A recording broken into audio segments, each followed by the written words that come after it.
Well, what is up, my fellow heathens, and welcome back to another episode of the Southern Heathens Podcast.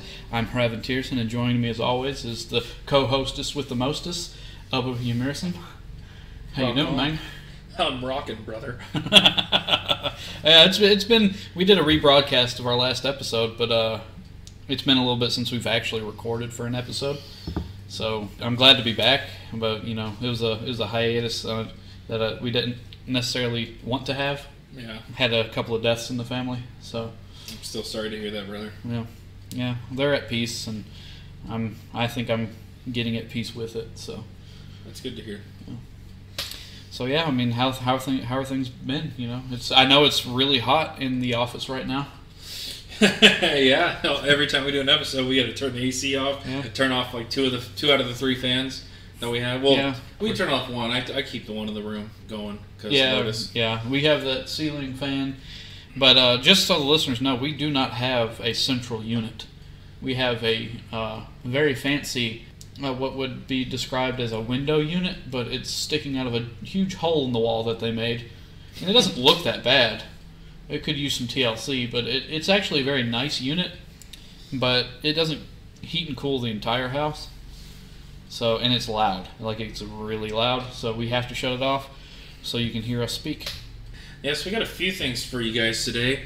And we'll start off by, I guess this is something that we had talked about many times before, and how sometimes we kind of catch ourselves out of this, but we quickly, remind ourselves, or we remind each other to focus on your practice of polytheism or animism or paganism, whatever you want to call it. Focusing on your practice, whether it's reading, ceremonies, rituals, gatherings, whatever it is, or even just meditation, simple meditation, and focusing on that rather than going on social media and trying to correct people or them correct you on like what source is the best, and this God did this and that God did that. Like, actually, no, all that bullshit, right. Because social media and its toxicity is like I'm not saying it's not good for some things. It's awesome to communicate with other heathens and other pagans.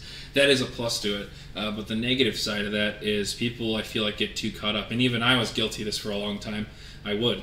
Now I have less social media, and it's literally done me wonders. Yeah.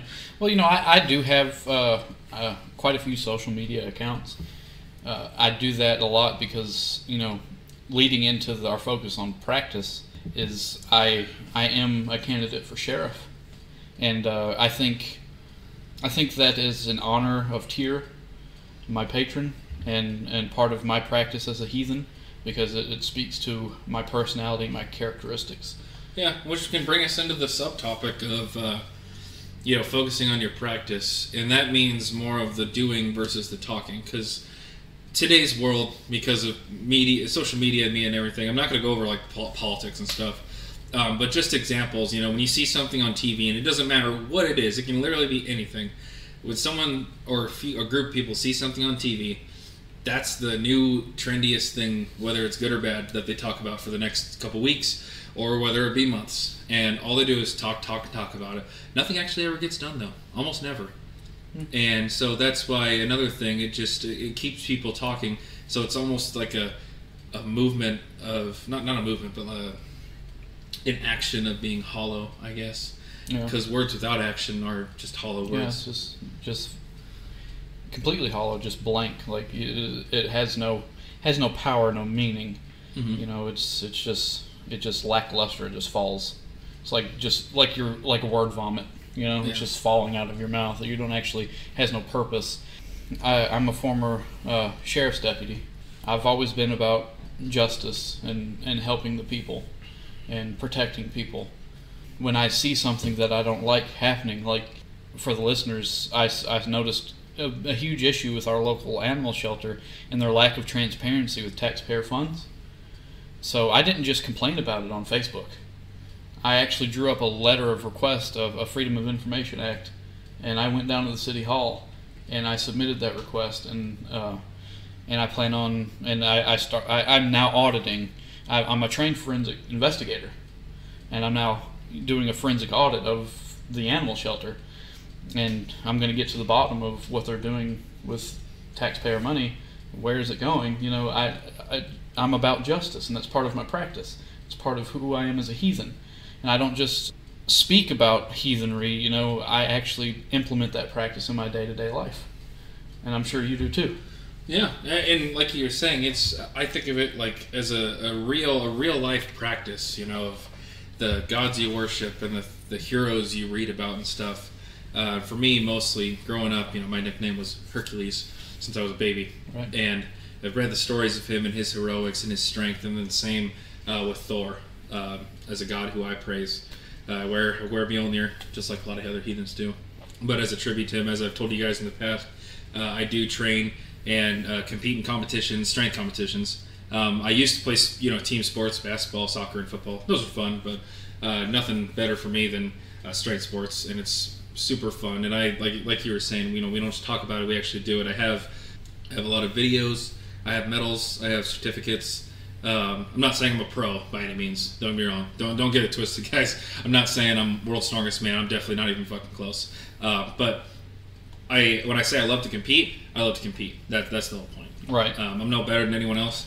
I'm just, you know, when I say, you know, that I do this stuff for real, I do it for real because it's a joy to me, and I do think of it too as like not an offering, but I guess like an honoring. It's almost like a sacrifice as well, because you're sacrificing. I mean, you get very sore sometimes, and you sometimes you're hurt. Not like as in an actual injury, but you know your muscles are strained and you're sore, and I see that as a little bit of a sacrifice. Yeah, it definitely does take a toll, and you know, for me at least, training wise, one of the biggest things that was humbling too, which I guess you could say I learned from Odin, is learning to take a step back too from training.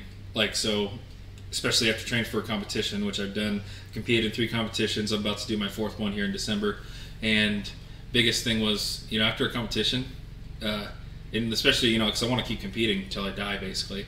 But after a competition, though, you know, take a step back. That's what I had to do. I'd take a step back, relax, go enjoy other things. You know, go stuff my face full of shitty food, and you know what I mean. Or go out to a movie or something. Do things that you normally wouldn't do because of training and everything else that is kind of not gotten in the way, but that takes priority. So that's another humbling thing that I learned. Well, I don't think we can necessarily call Mediterranean food shitty food, though. I mean, there's some greasy stuff, but yeah, that's true. It is low carb, and it's a lot better for you than a lot of fast food places and stuff. But I think the whole idea is that you see a lot of people being religious instead of spiritual, being dogmatic instead of actually spiritually attaining something in their life. And I think a lot of that has to do with, you know, implementing your beliefs into your lifestyle. Mm-hmm. You know, like we do.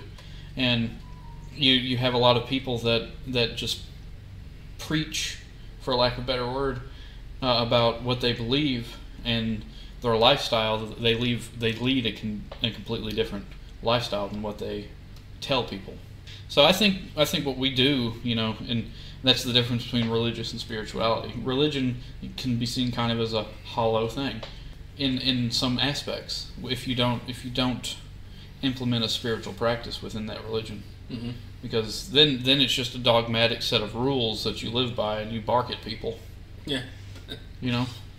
So I think what we do definitely helps our religious practice, you know, on a spiritual level. No, I agree with that. And another thing too, guys, I would also like to just say on the side, and this has also come up to me in training, which I'll just use that as an example because it's an easy one. And also, guys, I am also very guilty of hyperfocusing. He knows it very well. But one thing about practice too, and I think that's why some people get caught up in social media sometimes, is because with the whole practice thing, someone puts up, they put up like a ritual or something saying, hey, you have to do this, you have to do that, so on and so forth, you know, and people actually think that you have to, but then when they realize, oh, I don't have the ingredients that it specifically said, and all that stuff. And I've been the same way with training sometimes. I also thought, oh, well, you know, and don't get me wrong, I'm not saying some of these guys are not right about what they're doing. However, everyone's different, everyone's situation's different, and to be honest, for training-wise, at least for me, a lot of exercises are literally going to do the same exact thing. It's just really about being consistent and don't overthink it. And that's what I've really tried to implement, especially going into this competition, because it's a strongman competition, not powerlifting, and I've never done one of these before. So, at first, I was a little, programming myself and stuff. I was like, oh man, I gotta make sure I gotta get this. And then after a while, especially, I guess, lately, I've just been like, you know what, no. We're gonna stick to what we did, what I wrote down first. I'm gonna, give it a 4 to 8 weeks, and then results are speaking. Then we'll just keep on going with it. Nothing really, don't really need to dive too much in depth. Not as much as you might think. And that's the same thing with our practice. You give an offering to a god. It doesn't have to be a fucking, like, a sacrificing an animal every fucking time you say, oh yeah, I'm going to sacrifice a goat to Thor today. And the same thing tomorrow because I need his praise. Like, no, that's not, you don't actually have to do that. No, there are many things we can do. I do simple things, like, what was it? That one ritual we did to Thor where... The Southern Heathens podcast is proudly sponsored by Wood of Weird. Wood of Weird is an Etsy shop owned by TikTok and Instagram user Witches Brew. With crafts like wood burns and spell jars, as well as custom orders, you can find exactly what you need for all of your witchy and pagan needs. From one-of-a-kind spell jars to any wood burn design, Wood of Weird is always up to the task. Wood of Weird is always up and running and ships orders promptly. Any custom order requests can be messaged directly to Witches Brew via social media or through her email. Links can be found in her Etsy shop. Go to etsy.com/shop/woodofweird to find out more. That's etsy.com/shop/WOODOVWYRD. I went to the butcher shop. Oh yeah, that steak was... Oh, man, that was fucking cream. I don't know if anyone notices. Of course you don't, because this isn't a video podcast. But I'm doing the Italian handshake. It's primo. That was some good steak, and partly because I'm an amazing chef, and I used seasonings on it. Oh, whatever. And he gives me shit because I usually eat my food pretty bland. But no, the point of the ritual was, though, it was fairly simple. Like, I went. Don't get me wrong, I did spend a pretty penny on those because it's from a butcher shop, and it's not from like Walmart or a Safeway or something like that. Right. But it was well worth it. It was simple. We got. Did we use wine? I think we did use wine that time. We did. Instead of mead. Yeah, wine and I think there was some beer. Wine and beer. Yeah, wine and beer. Grabbed the horns. Grabbed Thor's little wooden idol that we have. And we blew the war horn that we have. Yeah. And we also saved steak that we actually offered out into the land for that. We each got one piece of steak for us, and then the others. And also he cooked it too. He didn't just throw it out raw. It was actual, like, and to me, that's also in itself a sacrifice. I'm not saying we sacrificed an animal, but I did pay a pretty good amount of money for that shit because it was real steak. I mean, our house smelled like a fucking farm. Yeah, and it was great. Good. It was. I was so juicy, but cooked it and everything, and we easily could have mounted down the other 2 big ass pieces. Yeah, easily. That was primo. That's all I gotta say. Yeah, just simple things like that. Yeah. Don't overthink it. Just don't let social media influence shit. It's good to take notes. Don't get me wrong. It's always good to learn from something. Don't overthink it, though. Yeah, but, leading into that social media thing, I ran across a video on TikTok from a heathen content creator, and she was mentioning a group that we actually watch and learn a lot from, basically denouncing them as being an influential part of our community because they refuse to denounce, what is it, the Ostrich Folk Assembly? Yeah, the AFA. Because of their racist beliefs and whatnot. First of all, I've never seen anything, that she even mentioned that something about pseudoscience. Yeah, pseudoscience and like conspiracy theories. Like he peddles all this. I've never seen any of that on any of his videos. Yeah. What is this religious consent? Not ritual consent? What is this? Have you heard this? No. If someone starts a ritual or they start to do anything in a ritual that you don't consent to, walk away. Just leave. Yeah, I mean, unless you were literally being held at like gunpoint. Yeah, okay, that'd be a that lot is a problem, and that's something that we would have to address. But I really haven't heard that. I mentioned this in a previous episode. It is foolish of us, even though we disagree with what they say and how they act. It is foolish of us to try to silence racist heathens, or racists in general, or bad people in general. And here's why. When you silence or cancel these people, you stick them in an echo chamber full of people just like them. And all they hear is their rhetoric bounced right back at them when they speak. Because they're not bouncing any ideas off of anybody else. They're not hearing anyone else's opinions. They're not being challenged. And that creates a radicalized person. Because it just gets, it's like a wound. It festers. It gets gangrenous. It's disgusting. So you're creating a radical by silencing somebody like that. And not only that, we need to know who these people are. So when you silence somebody, you don't know who these people are. And if we don't know who they are, then we don't know to stay away from them. You have to let people speak. They're only going to dig their own grave. Yeah, it's I guess another. I don't even know if this is actually a metaphor. Maybe I just created it. But like, let people out themselves. Yeah. Yeah. Yeah. And they will. Yeah. Inevitably, they always do. We won't have the chance to stay away from them naturally. A natural progression. We won't have that chance when you have this entire fringe group of woke leftist heathen people that think they've got to shut everyone the fuck up that disagrees with them. And I'm going to say this right now. Racists and all that, I do not agree. I do believe that any and everybody can be a heathen. If the gods speak to you, if you want to be a part of the gods' journey, that's more power to you. One thing I do not agree with is telling people they can't do it because of the color of their skin, because of who they sleep with in their own bedroom. Let's get that very clear.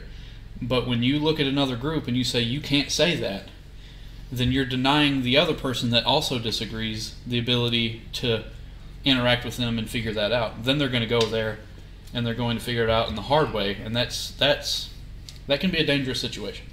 And on another topic would be what we always have also talked about is energy placement.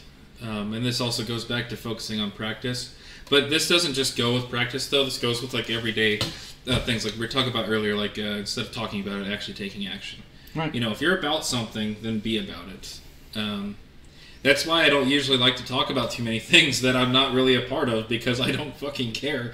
And if I was to talk about it with you or anyone else, it would just be hollow words. Like, I don't care about the latest song about some rock star or some rapper, what they said to some other artist about this, that, and the third. I don't fucking care. Yeah. I'm not saying I don't listen to like that kind of music, because I do, but like I just listen to the music because it's catchy. But like I don't care about like the drama, any of that shit. It's fucking stupid. Yeah. And that goes for the media as well. I like what you said earlier. When your body is in the ground, it's not going to matter what CNN said, or any Fox, or it doesn't matter what any of those stations tell you or whatever, or some person, whether what political side they're on. It really doesn't matter. When you're dead, you're dead. Yeah. When you finally reach the afterlife and you go to hell or Folkvanger, Valhalla, wherever the fuck you end up going. Not Valhalla, I promise. It honestly does not fucking matter anymore, because you are dead.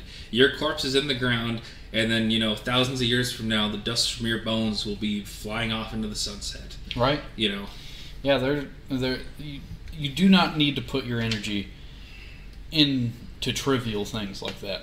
Yeah. It's a dumbing down of our spiritual selves. You have to think about the big picture. Everyone thinks about what can I have now? How it's a. Let me think about this properly, because I'm going into a psychological point of view.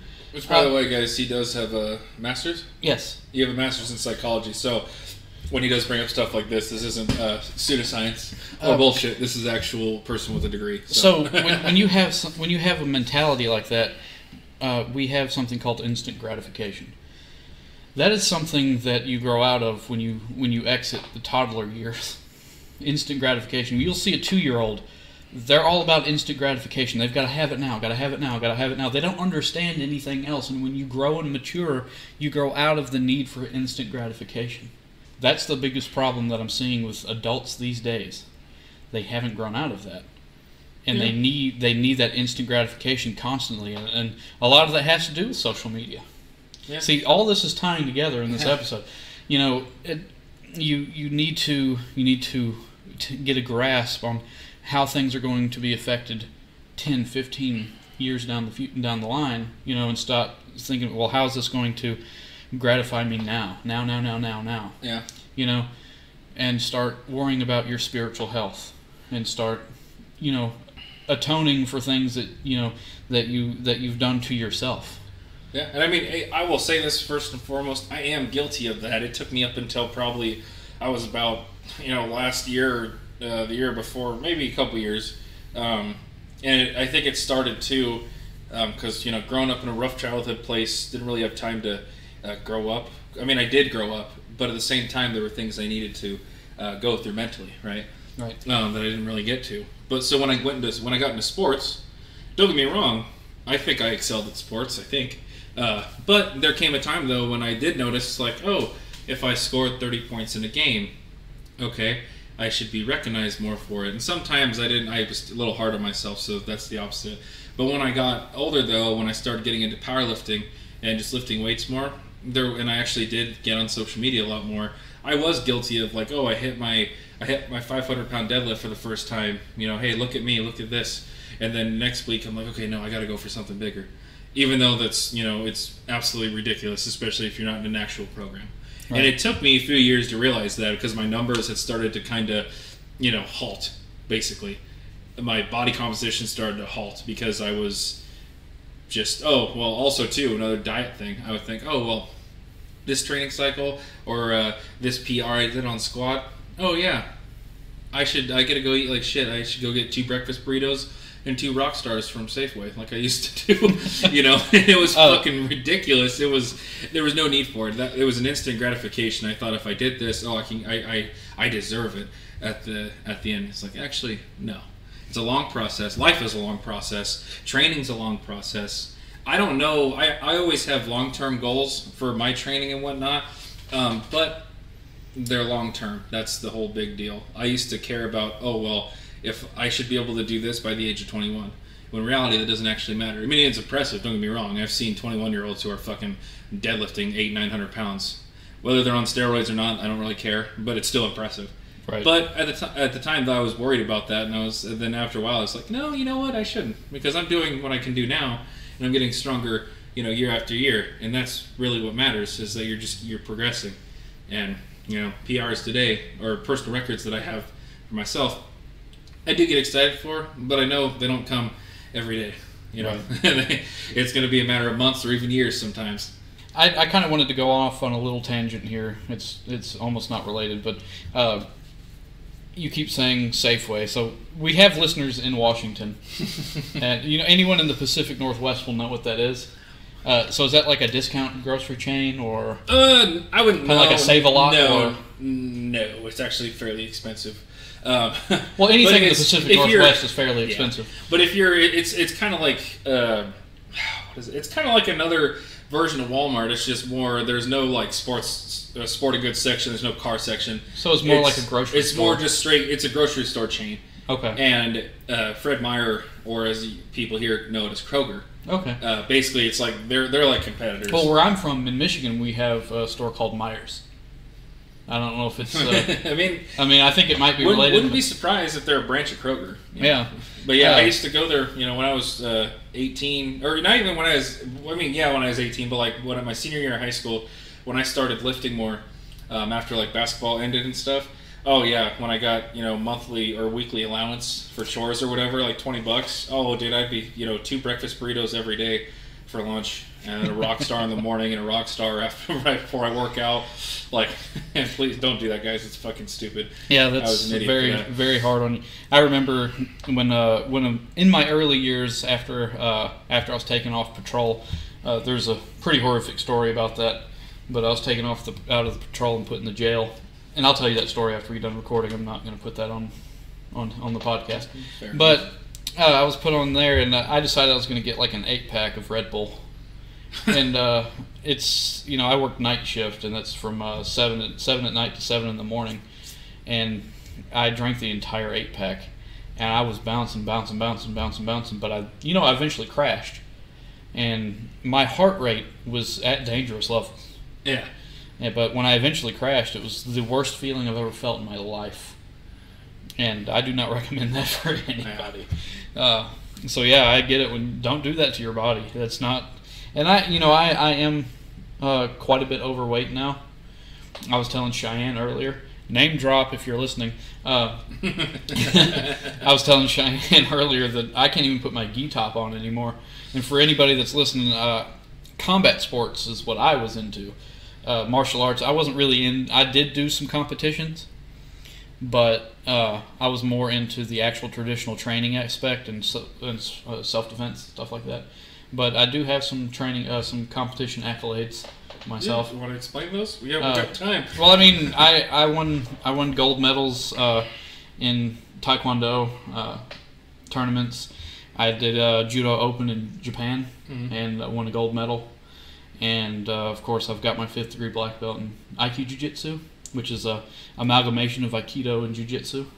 So it's when you see Steven Seagal, he claims and has an honorary master black belt, 8th degree or grandmaster or something like that in Aikido, but his actual form is Aikido Jiu-Jitsu. That's where he started. So he's kind of an honorary Aikido guy, which is okay, but he's also a dick, so it doesn't matter. What's funny is, speaking of that, the martial arts aspect, I've gotten questions from people. I won't drop their names or anything, but I've gotten questions from people, because we live in the South. Everyone has guns. Everyone and their grandma has guns, and I don't know the numbers on crime rate and stuff, but it can definitely be a little bit. You think about it a little more because more people have guns. I'm not saying I'm against them because I'm all for them, but when people have ever asked me a question like, "Oh, hey, are you guys scared of something?" Or someone breaking in, because as you guys know, we have wild boar, gator, and a lot of stuff. I'm not saying that they'd break in though. Speaking of gator, did you see that picture I sent you? Probably didn't. I will check that after the podcast. But they always ask me "Oh yeah, are you afraid if someone would break in?" And it's not really, honestly, because my roommate, he's a 5th degree black belt, very well trained, former deputy. He has paramilitary training there. And I have no problem running at someone naked with my axe. Which I have to guarantee you would be a hell of a lot more terrifying than my training. It's just funny because I don't know, oh man, I definitely, when I tell people those examples, I'm yes, I do feel very safe. I think the spiritual energy in our house too. I don't know, what would you say? I mean, we do have our own guests, so to speak, spiritually. They're not violent or anything. They don't scare anybody. They are assholes. That cup is still missing, by the way. I don't know what happened to it. What cup? The cup that I used to feed Thane. It's gone. I had to get another one. But anyway, the one that I keep in the bag. Remember, it went missing. You must have been half asleep when I told you. Anyway. Yeah, I think I probably was. Yeah, that was gone. So I don't know, but yeah. The spiritual energy does keep away quite a few people that wouldn't be welcome. Yeah, and it's funny too, where our location is, because we're the bottom of a driveway. When you walk down the driveway, you see the house. It's not a huge house, but you see the vehicles and everything. But in the background, especially right now, it's like a fucking jungle. It literally, especially when it rains too. It looks like if when it rains and it's cloudy and stuff, and the rain here in the South, it fucking comes down with thunderstorms, lightning storms. Anyways, when you're walking down and you see in the back, and I've done this a couple times when I have to take the trash up or down, you see the reflection of the light off the green leaves and whatnot. It looks like something on National Geographic, and it's so fucking beautiful. Yeah, very vivid. Yeah, it's just there are no other words. You really have to be here and enjoy the energy within it. When you see it, there's nothing more appreciative, I guess. That's a part of our path, I guess. And that's another thing too, guys, is recent adventures per se. I don't know if you've gone on any recently. Not really. I've been kind of confined to doing other things. Oh, fair enough. But one thing I did do was I went on a trail called the Confederate Seas Trail. I don't know the exact history on it, but I'm assuming that it had to do with this. It's a Civil War trail, and I'm assuming it had to do with a siege on the Confederates or them sieging the Union soldiers. It was definitely the Union soldiers when they laid siege on. At the time, Corinth was called Crossroads. Yeah. Because two major railroads intersect in this town, so it was a major hub for trading and all of that. So the Union wanted to control Crossroads, so that was the Union the siege on the Confederates from the Union. Oh, fair enough. I didn't know the history of that. Yeah. But yeah, guys, it's before I actually go into detail about the adventure, I will say again, living here and seeing all the historical stuff around, it's so like awesome, and the energy with that too. Like you go into downtown, you see all the old Civil War pictures and descriptions of everything, and history's history. It's there whether you like it or not, and it's good to learn. And that, I think, in itself, that's the ultimate energy that you feel when it's there. It's like, hey, this happened. Like there's no doubt, in our minds that this shit happened here. Mm-hmm. Bloody battles and everything, and to know that we know the exact location of the Crossroads. Because it's right there downtown. You can go at the museum and stuff. In fact, you got a couple of tattoos just within a football field of that area. So yeah, literally not even. It was like maybe 20 yards from the Crossroads. Yeah. kind of ironic, but okay. So onto the siege trail. I think I've mentioned this before in a podcast, but when I did go, though, I didn't finish it because they say on it that it's only like 1.6 or 1.8 miles. That's bullshit. It's so much longer. Or I might just be fat as fuck. I mean, there is that. But I went further this time, and I found a swamp. I didn't even know that there was a swamp in there. And man, was it gorgeous. And you heard, all the bugs, and I heard some snakes. It was really cool. I stopped, though, because I didn't have a weapon on me, which I should have, but I saw like a leg of an animal. It was probably a deer, but it could have been a boar, and I had nothing on me but a pocket knife. Right. So, but next time, though, this motherfucker is going to come with me, and we'll take more pictures and actually finish it. The only problem is now, though, we got to really pick a time where, for one, we're both off work, and when the weather is not like too hot. Like it was a 103 today and humid. That's what the truck said.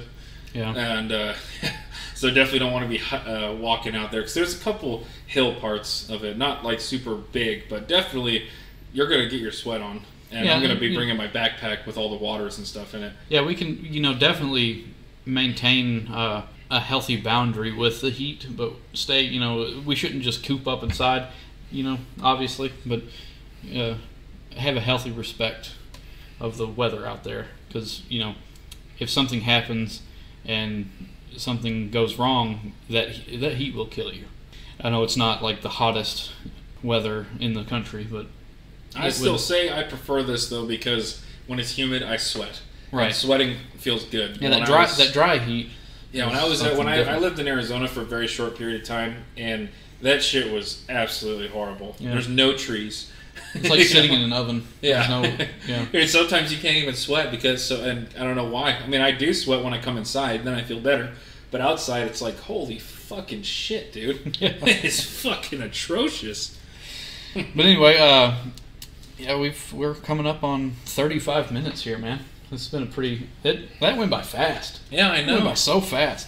That was a good episode. Is there anything else you want to add? As always, guys, go outside.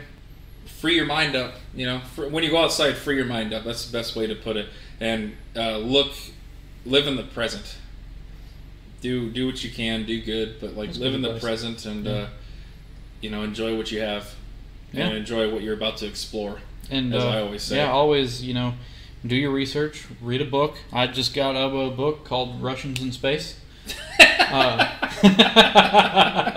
It was a joke book, but then I turned around and bought him Beowulf as well. So. Yeah, I'm actually excited to read that. I haven't read a version of Beowulf since high school. I think my senior year. I'm always for anyone listening. I'm always trying to play little practical jokes on him here and there. Like he asked me to bring him a Diet Coke, and I bought him a small can. But he ruined it by being appreciative anyway, the asshole. I was waiting for him to be like, "This is what you got me," but no, he was all happy about it. But anyway, if you like the content, give us a like, a follow, subscribe. hit that notification button so you know when anything that we post is put online. We're on all the major podcasting platforms and YouTube. You can find us at thesouthernheathens.com, Facebook / The Southern Heathens, Instagram The Southern Heathens. You can go to anchor.fm / The Southern Heathens and find us there. We are everywhere, and just give us a like, a follow, and you do all those things, and we'll be back to you as soon as we feel like it. Y'all holla. Y'all holla, brother.